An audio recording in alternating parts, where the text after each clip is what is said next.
Vamos para a palavra. Está escrito: então eu lhes disse: veja a situação terrível em que estamos. Jerusalém está em ruínas e as suas portas foram destruídas pelo fogo. Venham, vamos reconstruir os muros de Jerusalém, para que não fiquemos mais nesta situação humilhante. Também lhes contei como Deus tinha sido bondoso comigo e o que o rei me tinha dito. Eles responderam: sim, vamos começar a reconstrução. Então eles se encheram de coragem para a realização deste bom projeto. Você diz amém. Queridos, na introdução desta mensagem, que tem como tema chamados para reconstruir, o tema da mensagem 2 desta série de mensagens é chamados para reconstruir. Essa introdução preciso falar um pouco sobre o contexto histórico, para que você entenda, amém?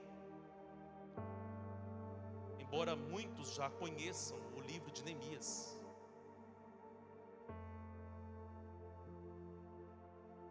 na semana passada eu falei sobre o clamor, sobre a oração, porque a Bíblia diz que Neemias, que era o copeiro do rei Artaxerxes, que estava na fortaleza de Suzã, ele tinha um ofício que era servir a taça do rei com vinho. Mas a Bíblia diz que ele recebeu a visita de seu irmão Hanani, juntamente com alguns homens de Jerusalém. E ele foi informado da triste situação em que Jerusalém se encontrava naquele momento. Os muros destruídos, as portas queimadas. E diante disso, Neemias ele sentou, chorou, lamentou, orou e jejuou. Neemias esteve orando e jejuando por 4 meses. Foram 4 meses apresentando aquela situação ao Senhor. 4 meses pedindo direção a Deus. E a Bíblia diz que no final dos 4 meses, certo dia Neemias foi servir o vinho na taça do rei. E o rei observou que o semblante de Neemias não era de alegria, e sim de tristeza. E a Bíblia diz que então o rei perguntou a Neemias: por que está triste o seu semblante? Perceba que depois de 4 meses orando e jejuando, Deus vai preparar uma oportunidade. Depois de 4 meses buscando direção em Deus, é a primeira vez que Neemias se apresenta triste diante do rei. Quando o rei perguntou para Neemias o que ele tinha ou o que ele estava sentindo, Neemias poderia muito bem naquele momento falar que ele teve uma noite difícil, ou ele estava enfrentando alguns problemas, ou qualquer coisa que não preocupasse o rei, sim ou não? Mas Neemias viu na pergunta do rei uma oportunidade. Porque a Bíblia diz, pastores, que quando o rei perguntou, a resposta de Neemias foi: como estarei feliz, sabendo que a cidade aonde está os sepulcros dos meus pais está totalmente destruída, muros destruídos e portas queimadas, como estarei feliz? Lendo essas palavras de Neemias, eu vejo muita sinceridade, muita honestidade da parte dele, em não esconder o que ele realmente estava sentindo. Porque há momentos na nossa vida que nós não podemos esconder o que estamos sentindo. Existem momentos e também existem pessoas certas em que nós devemos sim ser honesto com aquilo que nós estamos sentindo. É bem verdade que você não vai sair falando para todo mundo dos seus problemas. Não.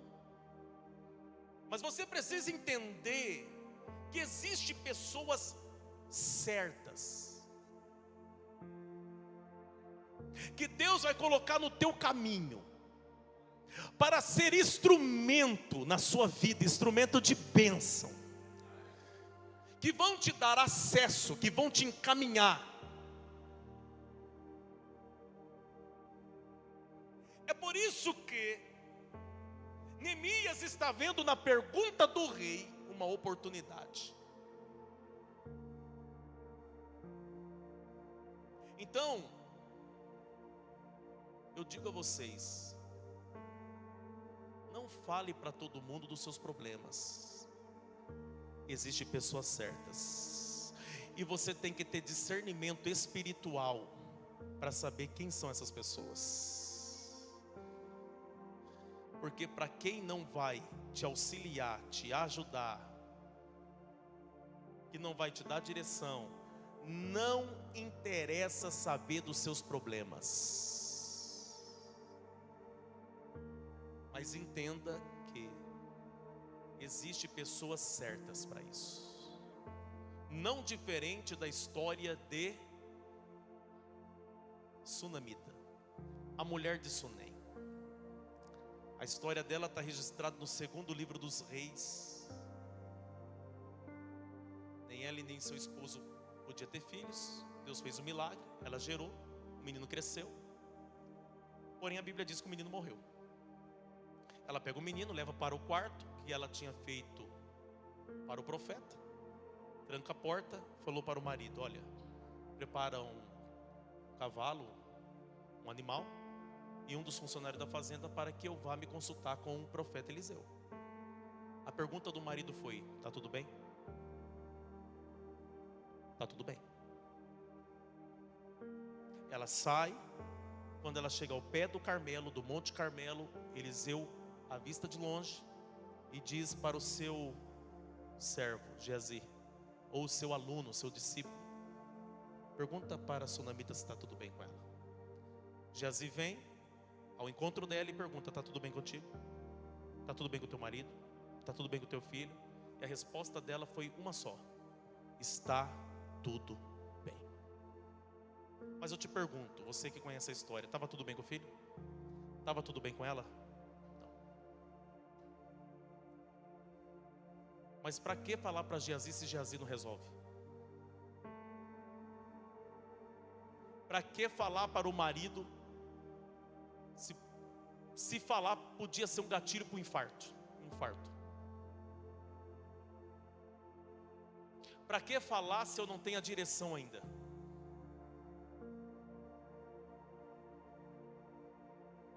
Então entenda que quando ela chega diante do profeta Eliseu, ela se joga aos pés dele, agarra as pernas dele, e ela chora e diz: não está tudo bem. Não está, não estou bem, meu filho está morto. Por quê? Porque ela sabe que o profeta Eliseu é a pessoa certa para o desabafo da alma dela. Por quê? Porque certamente ele ia dar uma direção para ela, ele ia orar por ela, ele teria uma palavra para ela. Então entenda que existe pessoas certas para você se abrir, confessar, para você expor o que você está sentindo. Quem entende isso?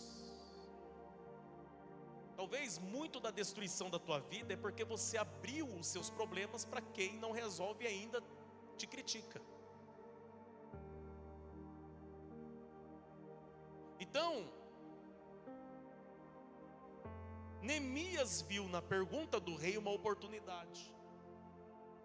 Por quê? Porque ele já orou, ele já jejuou, ele já colocou tudo diante do Senhor. Então agora é a oportunidade. A pergunta do rei para Neemias foi: ok, essa é a situação? Sim. E o que você quer fazer? Qual o seu posicionamento? O que você deseja? Porque uma coisa é saber que a cidade está sob escombros, mas o que você vai fazer com isso? Ele disse: permita-me ir a Jerusalém e reconstruir as muralhas. Perceba que é um momento desafiador para quem só serve vinho na taça do rei.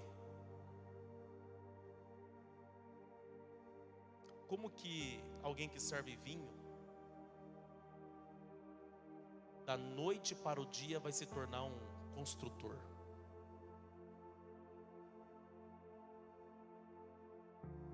Só que Neemias, ele não está preocupado com isso. Não. Pergunta por quê? É porque antes dele dar a resposta para o rei do que ele queria, seus joelhos esteve dobrado por 4 meses. Se é Deus que está abrindo a porta, se é Deus que está preparando a oportunidade, então também é Deus que vai me capacitar para este novo desafio. Aleluia. Eu quero liberar isso sobre a sua vida nesta noite. Deus vai te capacitar para novos desafios. Deus vai te capacitar para novos desafios. Aleluia. A Bíblia diz que o rei então disse a Neemias: você não pode ir como copeiro. Eu vou aumentar sua patente, eu vou trocar sua patente, eu vou subir você de nível. Aleluia. Só pode subir de nível quem tem ousadia para pedir. Quem está entendendo isso aqui? A partir de hoje, Neemias, você é governador de província. Ele recebe autorização do rei para ir a Jerusalém. E quando ele chega em Jerusalém, é interessante isso aqui, porque ele não chega em Jerusalém fazendo barulho. Ele não chega em Jerusalém convocando todo mundo. Não.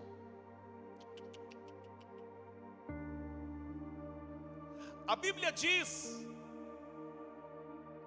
que ele fez uma análise das ruínas antes de convocar o povo. Durante 3 dias, ele esteve andando em volta dos muros, olhando, vendo com seus próprios olhos. Então entenda que, e já projeta para mim os versos 13 ao 15 do capítulo 2 de Neemias. Neemias não apenas ouviu falar, porque uma coisa é o que o meu irmão Hanani me disse sobre a situação em que Jerusalém se encontrava. Outra coisa é aquilo que eu estou vendo com os meus próprios olhos. Então, a atitude de Neemias ao chegar em Jerusalém não é baseada em uma informação, mas sim através daquilo que ele está vendo. Pare de ficar se posicionando apenas por aquilo que você ouviu falar. Vou repetir isso aqui. Qual que é o nosso erro muitas das vezes? Você se posiciona apenas naquilo que você ouviu falar. E é com isso que famílias estão sendo destruídas, ministérios estão acabando, igrejas estão fracassando.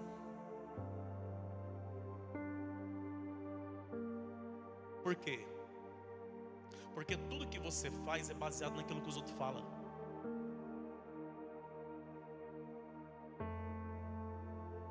Quando é que você vai começar a tirar suas próprias conclusões daquilo que os outros falou? Quando é que você vai começar a analisar a situação? Porque ele analisou as ruínas. Entenda isso. A visão clara é essencial para qualquer reconstrução. Quantas pessoas que infelizmente os seus posicionamentos é mediante aquilo que alguém falou. Você nem sabe se de fato é aquilo mesmo.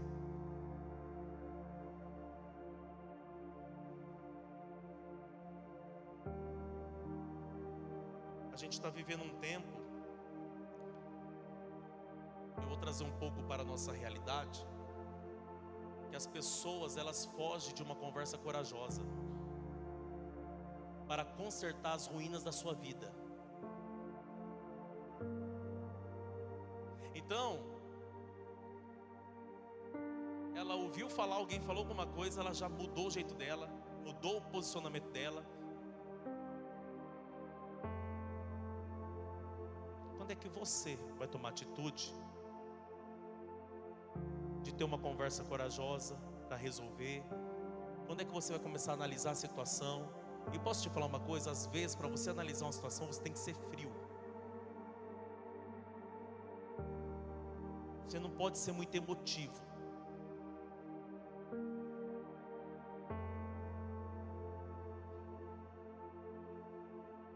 Porque emoção no lugar errado também atrapalha.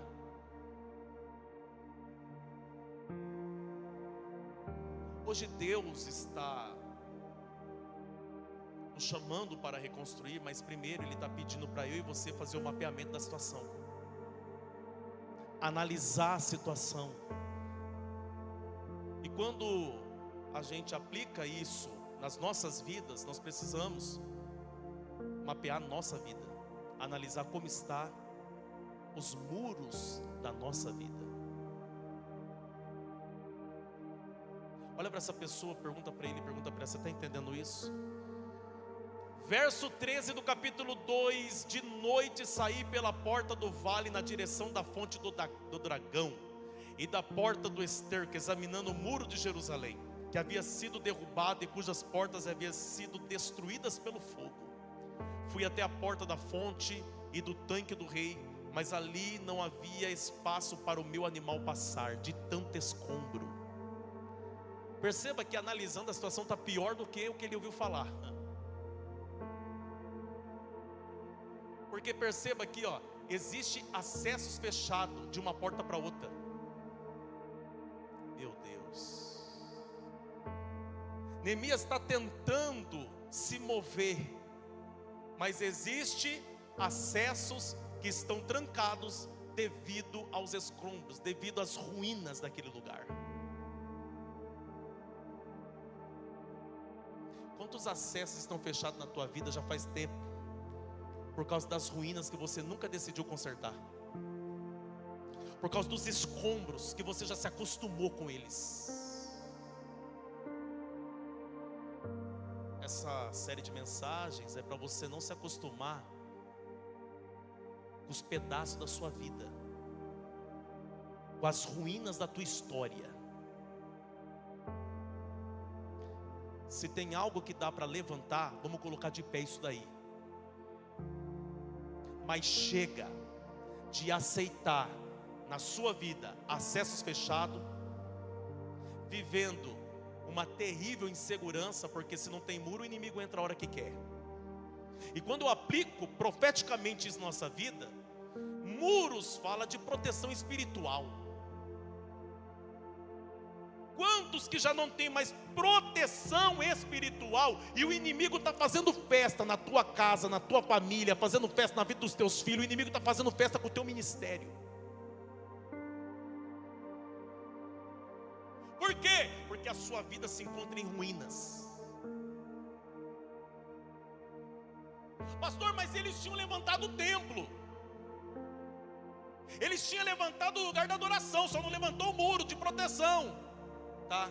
O que adianta vir na igreja? Porque se a gente fala de templo levantado, fala de lugar de adoração restaurado. Mas o que adianta você vir na igreja se você aceita as ruínas que o inimigo causa na tua vida? Não adianta nada.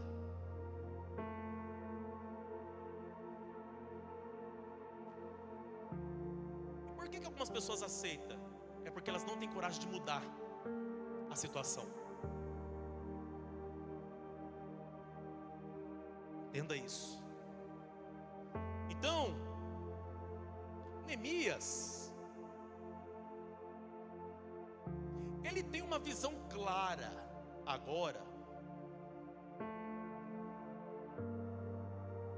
do que realmente estava acontecendo em Jerusalém. E quando a gente fala de Neemias, a gente está falando de líderes.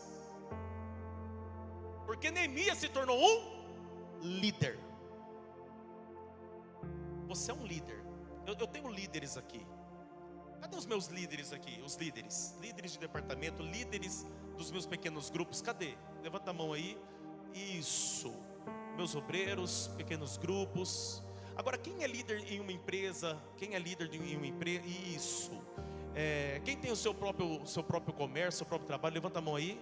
Você é líder do seu negócio. Isso. Então eu estou lidando com líderes aqui, ok? Amém? Em nome de Jesus? Ok.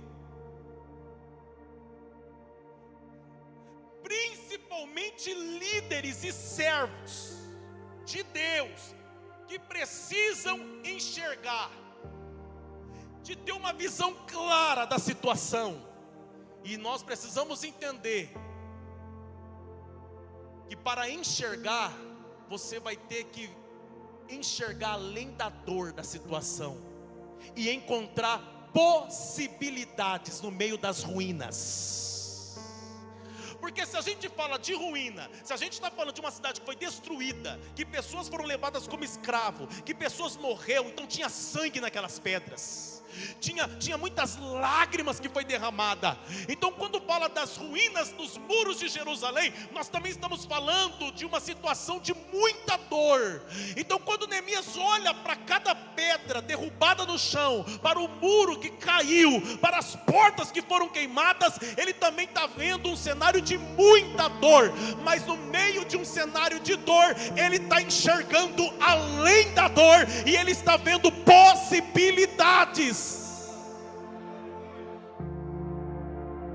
E nessas possibilidades, analisando a situação, ele vai saber por onde começar a reconstrução. Porque uma coisa é ver uma coisa caída, destruída, outra coisa é por onde começar.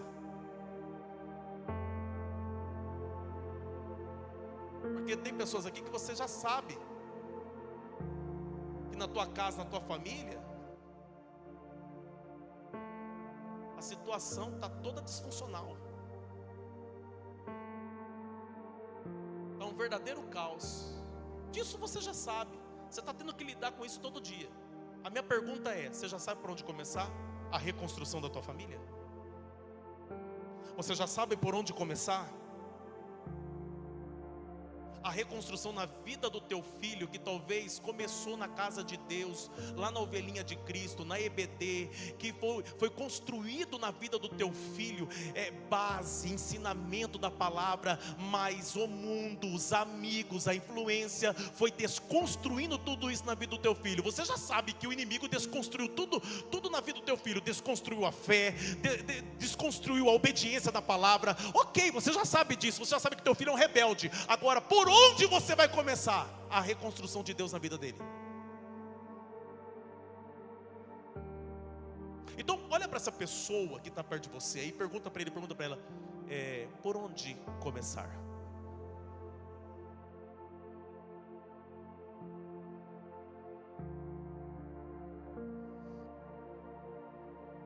Você precisa de uma visão clara para começar. Deus está falando comigo aqui. Tem pessoas aqui que têm que viver essa restauração no ministério pessoal. Porque por mais que a gente é uma igreja, né, é o corpo de Cristo, mas tem pessoas aqui que têm seus ministérios pessoais. Ministério pessoal de evangelização, ministério pessoal de intercessão, de ensino.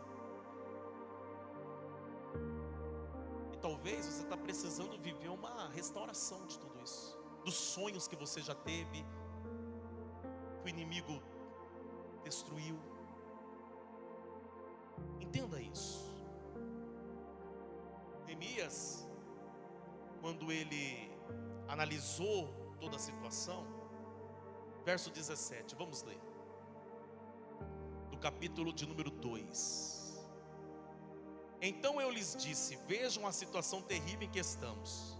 Para você falar da situação terrível em que alguém se encontra, primeiro você tem que analisar e conhecer a situação, e não dar palpite na vida dos outros mediante aquilo que você ouviu. Porque o que tem de gente que gosta de dar palpite na vida dos outros mediante aquilo que ouviu e nem sabe, não viu, não conhece, não...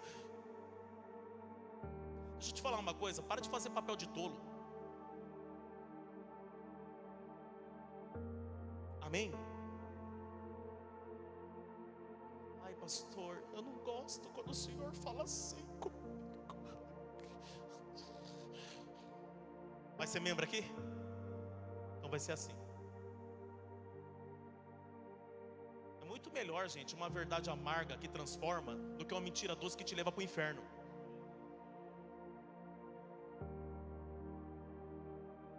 Quem está entendendo?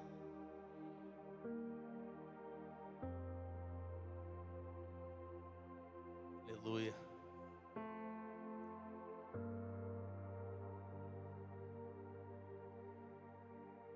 Jerusalém está em ruínas.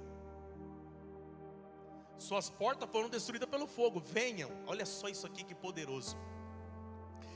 Venham, vamos reconstruir os muros de Jerusalém. Mas qual o propósito para reconstruir os muros de Jerusalém? Para que não fiquemos mais nessa situação humilhante. Ele está dizendo assim: nós precisamos fazer alguma coisa. Nós precisamos levantar esses muros. Nós precisamos. Você percebe que aqui há uma convocação, há um chamado aqui? Quem está percebendo isso? Talvez você está precisando fazer essa convocação lá dentro da tua casa, o teu marido, os teus filhos, chamar todo mundo para a mesa, chamar todo mundo para oração. Vamos orar. Eu vou te falar uma coisa. Lá em casa, quando a gente decide orar, tem que orar. Porque agora a gente adotou uma gatinha aí, né? Eu estou migrando para esse lado agora.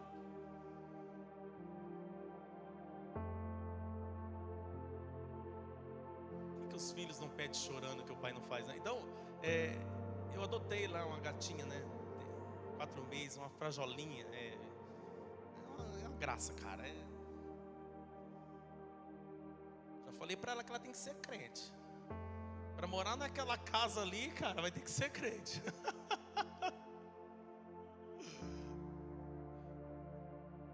Então presta atenção. É porque a fé de um pai inspira a espiritualidade na vida de um filho? Quem está entendendo isso aqui?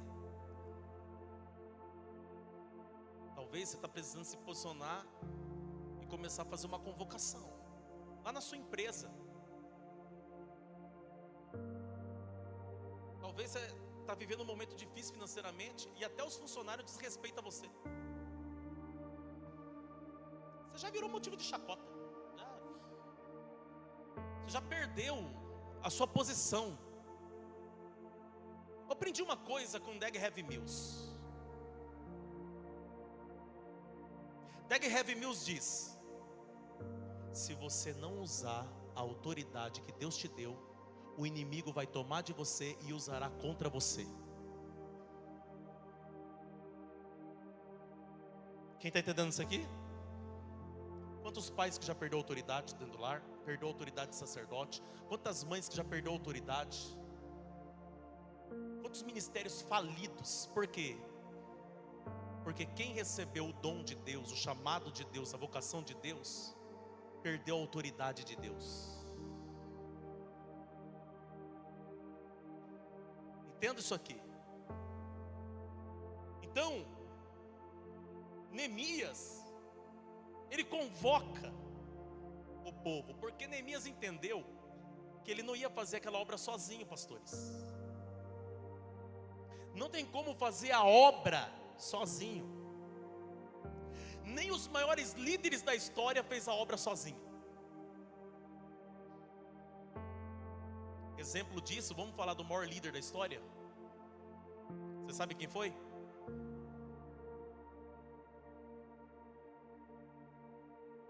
Deixa eu te falar uma coisa. Jesus foi um grande ensinador, o maior mestre por excelência de todos. A sabedoria habitava nele. Ele era a própria sabedoria do Pai. Mas presta atenção, o maior líder da história foi Moshe.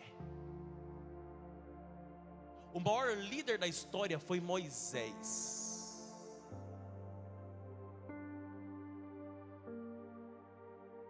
Se tratando de liderança congregacional, porque a congregação do Moisés só tinha 2 milhões de pessoas. Eu vou te falar uma coisa, irmão, com 100 pessoas.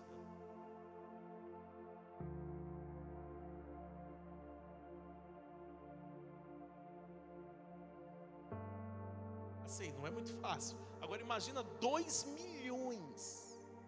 E era uma galera que era mais ou menos assim. Ficou um dia sem água, eles já queriam tirar a liderança do Moisés. Se você ler a Torá, no livro do Êxodo, está escrito por diversas vezes: e murmuraram contra Moisés, e murmuraram contra Moisés, e murmuraram contra Moisés. Irmão do céu. Em uma época que não tinha tarja preta.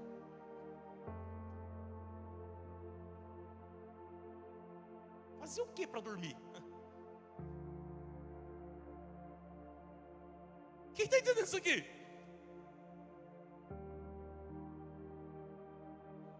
Até o maior líder da história, Moisés, ele preparou um sucessor, Josué. E teve um momento na história que ele precisou de 2 homens ao lado dele, levantando os braços dele, para que o exército de Israel vencesse a guerra. Era Deus dizendo: você é o líder, mas o exército só vence se você tiver apoio.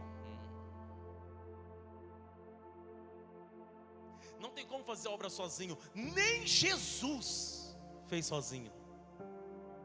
Levantou 12. É bem verdade que, assim, era 12, né? Um era meio atribulado, outro era meio incrédulo, o outro era meio... Mas eles tinham o melhor e maior mestre de todos, Jesus, que estava preparando eles, emocionalmente, psicologicamente, que estava ensinando eles todos os dias. Jesus não escolheu ninguém perfeito. encontra um homem perfeito que Jesus escolheu. Você vai achar? Segundo a psicologia, diz que o mais preparado foi o que traiu no final, que era o Judas Iscariotes. Você está entendendo isso aqui? Então, não tem como você fazer a obra de Deus sozinho. Não tem como o pastor Wellington fazer essa obra aqui, chamada ICV, essa obra de Deus, levantado por Deus, sozinho. Não tem como. Quem entende isso aqui? Vou até aproveitar e falar para vocês que eu preciso de vocês. Eu preciso de vocês, filhos. Eu preciso de todos vocês. Muito do sucesso de um ministério não está em toda a sabedoria ou inteligência ou ousadia que um líder tem. O sucesso de um ministério está nos joelhos anônimos que dobra todas as noites para orar pela liderança de um ministério. Entenda isso. O que Neemias fez? Ele chamou o povo. Então entenda que a restauração de Deus, para acontecer, tem que ser coletivo. Família, igreja, comunidades, precisa se unir. Quem entende isso aqui? Eu oro pela união da tua família. Eu oro pela união lá na tua casa. Porque só com união vai haver reconstrução. Vou repetir. Só com união haverá reconstrução. Oh, aleluia. Oh, glória. Então, entenda que ninguém reconstrói sozinho. Nós precisamos uns dos outros. Olha para essa pessoa, fala para ele, eu preciso de você.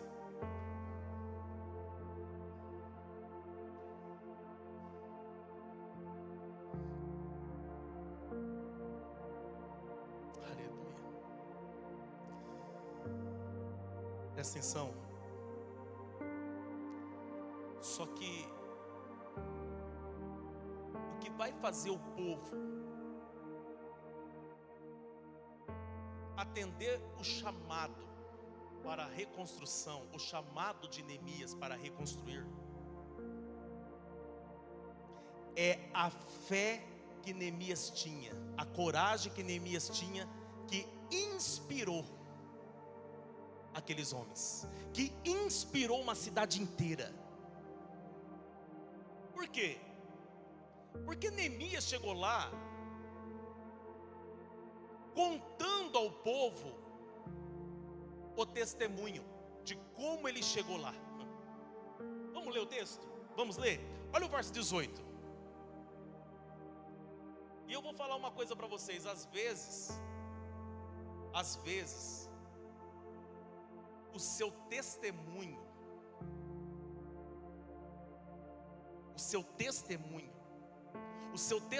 pessoal,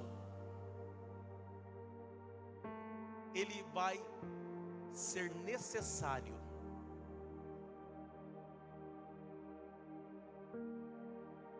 para que pessoas se unam à tua visão, para que pessoas caminhem com você no mesmo propósito. O seu testemunho pessoal. Porque tem pessoas que surgem no cenário sem testemunho nenhum. Já percebeu?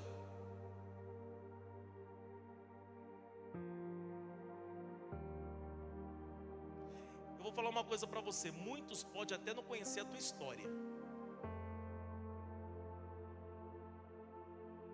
Só que não é porque muitos não conhecem a tua história que você não vai ter uma história. Porque para você chegar onde chegou, você teve uma história. Talvez de altos e baixos, dias alegres, dias tristes, mas você tem uma história. Eu acredito que todos aqui hoje têm uma história. Quem tem uma história aí?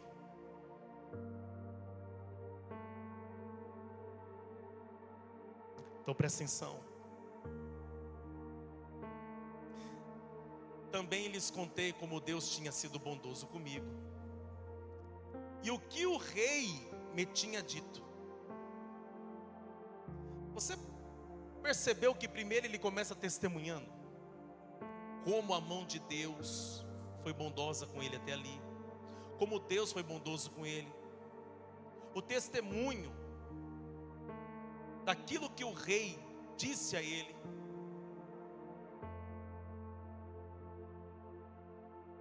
Antes do povo dar a resposta, primeiro veio o testemunho. Vamos lá? Antes do povo dar a resposta, primeiro veio o testemunho. Sabe o que Neemias está falando na versão Wellington? Gente, eu não caí de paraquedas aqui não, foi Deus que me mandou, entendeu? Eu orei 4 meses antes de chegar aqui, jejuei. Por quê? Porque para Neemias estar naquele lugar, fazendo a convocação para o povo, foram 4 meses orando, foram 4 meses jejuando, foram 4 meses na presença de Deus. É por isso que ele tem um testemunho.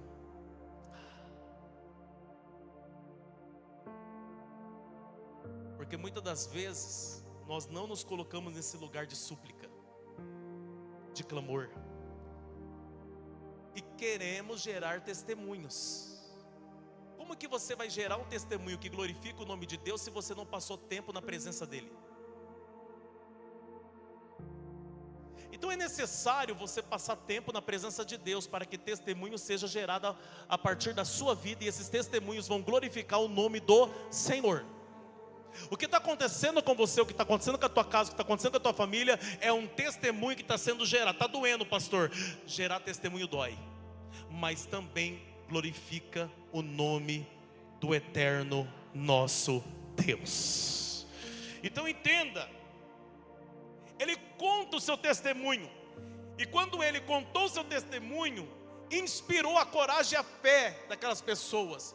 Aquilo gerou ânimo nas pessoas, gerou ânimo, e todos em uma só voz começou a dizer: levantemo-nos e edifiquemos os muros de Jerusalém.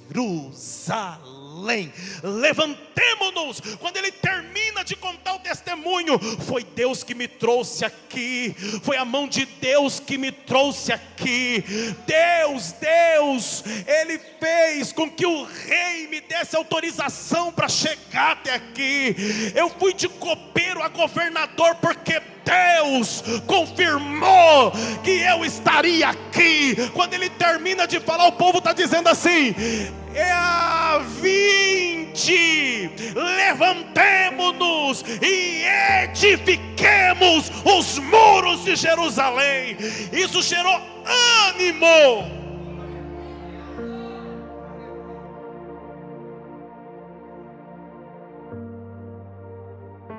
Muito da reação das pessoas ao seu redor diz respeito à maneira como você se posiciona, como você se apresenta. Porque se Neemias se apresenta como morto,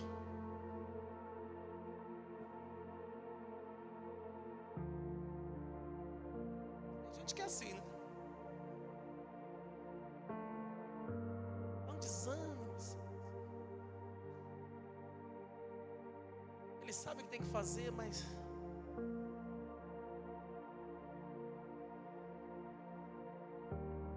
ai, pastor, o senhor não passa por dias difíceis? Quer tomar água?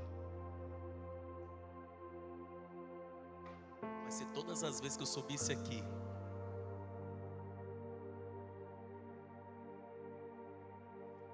morrendo, certamente você não tinha voltado aqui. Porque tem pessoas que talvez a pregação até agrada, mas a dor que eu sinto não te interessa.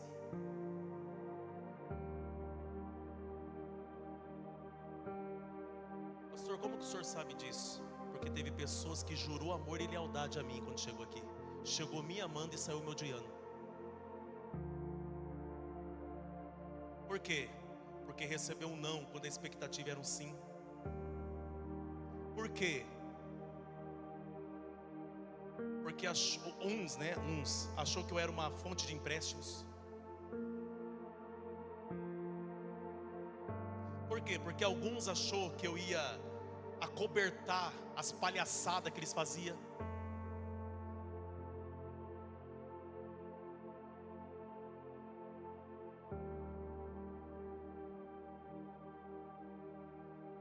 Quem está entendendo?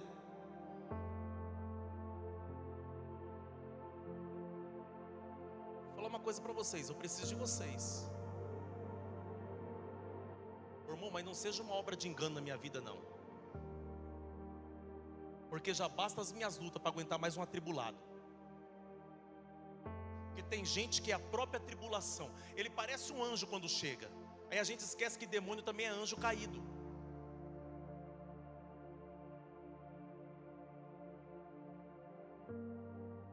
Olha para essa pessoa, pergunta: você está entendendo isso aí? Você tá entendendo? Ai, pastor, mas não pode falar assim, pastor. Ah, meus lindos, minhas lindas. Olha, meus lindos, eu vou falar para vocês.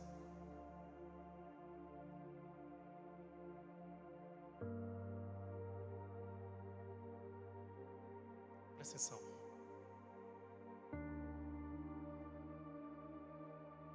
Eu entendo.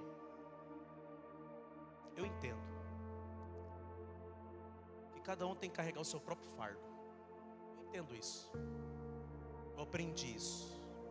Jesus disse: quer me seguir? Negue-se. Ah, vocês conhecem Bíblia, vocês são demais. Meu amigo Marcelo está ali. Ô Marcelo, ama a sua vida. Olha para cá. Jesus disse: negue-se. Negue-se a si, tome a sua e siga. Ele disse: pega a cruz do teu irmão. Então a gente precisa entender isso também. Talvez você carregue fardos na sua vida. Você carrega fardos que eu não suportaria. Eu carrego fardos que talvez você não suportaria. Mas quando a gente se une em fé, quem está entendendo isso aqui? Agora, teve pessoas que jurou amor, jurou lealdade, jurou, meu Deus, tamo junto. Eu já fico até meio esperto quando começa essas frases.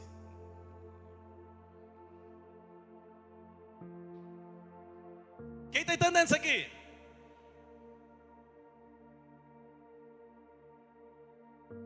Aquele povo, naquele momento, atendeu o chamado de Neemias para caminhar na mesma visão, no mesmo propósito. Vou te falar uma coisa, e vai ser profético. Deus vai começar a levantar pessoas. Eu estou profetizando. Deus vai começar a levantar pessoas na sua vida. Deus vai começar a levantar, vai levantar pessoas que vai caminhar no mesmo propósito que você. Deus vai começar a levantar pessoas, e essas pessoas serão facilitadores na sua vida. Essas pessoas serão canal de bênção, de bênção, de bênção, de bênção na sua vida. Por quê? Porque o seu testemunho vai começar a despertar a fé deles. O seu testemunho vai começar a despertar a fé de pessoas da sua família. O seu testemunho vai começar a despertar a fé de pessoas lá na sua rua. O seu testemunho vai começar a despertar a fé de muitos. E essas pessoas, o próprio eterno Deus vai colocar no teu caminho para ser luz, para ser bênção. Aleluia!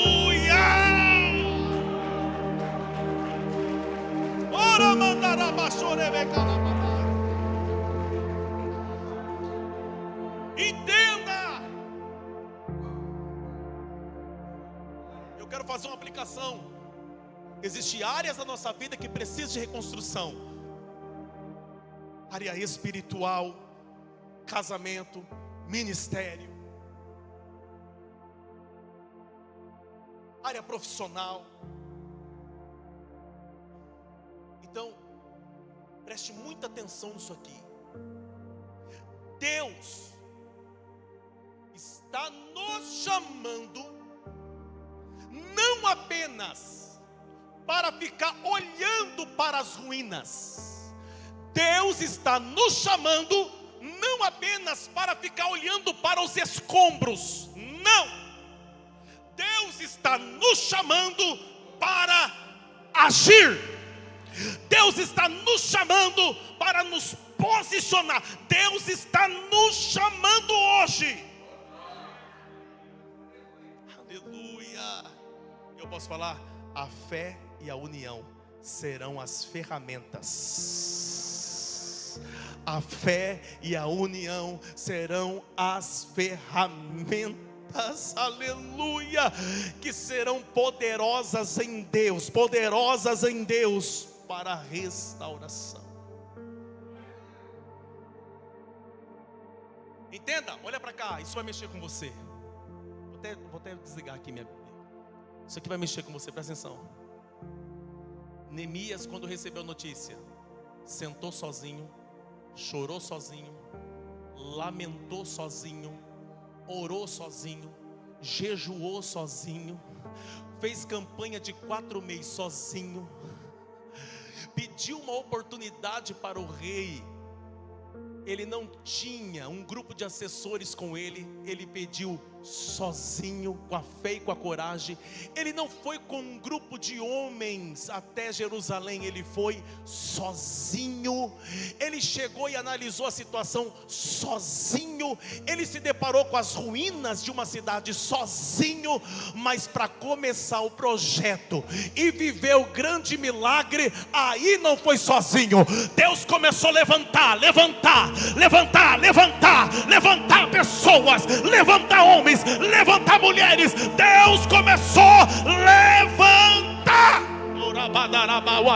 Então eu declaro sobre a tua vida: você chorou sozinho, mas não vai terminar sozinho. Você lamentou sozinho, mas não vai terminar sozinho. Você orou, jejuou, consagrou sozinho, mas não vai terminar sozinho. Deus já está movendo os céus sobre a tua vida para que você viva esse tempo de reconstrução, para que você viva esse tempo de restauração. Deus vai levantar mulheres para orar junto com você, mulher. Deus vai levantar homens para ser apoio, para ser alguém que também vai ser um intercessor na tua vida, homem. Deus vai começar a levantar pessoas que serão facilitadoras e abençoadoras da sua liderança. Deus vai começar a levantar. Eu estou sentindo uma graça de Deus aqui. Há um chamado nesta noite aqui. E se eu fosse você, eu ia ficando de pé. Mas eu ia ficando de pé dando glória.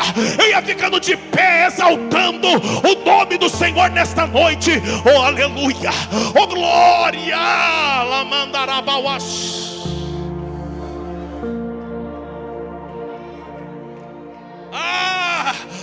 Toca na pessoa aí e diga: você não está sozinho.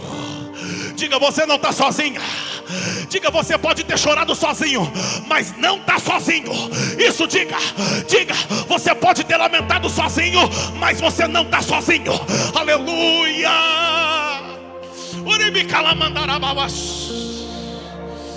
Aleluia.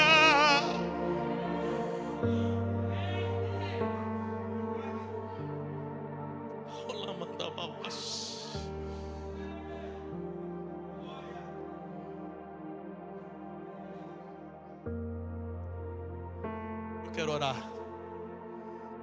Eu quero orar nessa noite.